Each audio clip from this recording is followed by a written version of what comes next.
ایک روزہ چھوڑنے کی سزا پتہ ہے آپ کو؟ 9 لاکھ برس جہنم کی آگ میں جلایا جائے گا.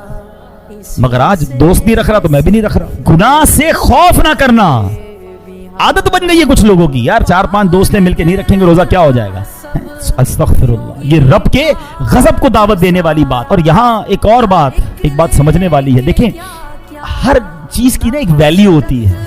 جو چیز جتنی مقدس ہوگی نا اس چیز کے اندر، اس وقت کے اندر، اس مقام کے اندر گناہ کرنا اتنا ہی زیادہ اللہ کے غضب کو دعوت دینے والا ہوگا. فار ایگزامپل باہر روڈ سے کوئی بندہ گزرے اور کہے کہ گالیاں دیتا ہوا گزرے، حرام، غلط.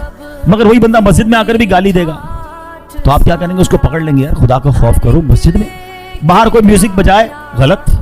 مسجد میں آ کر یہ کام کرے گا، آپ اس کو پکڑ لیں گے. کیا ہوگی؟ اللہ کی کرنا. رمضان میں گناہ یہ اللہ کے غضب کو دعوت دینے والی بات ہے.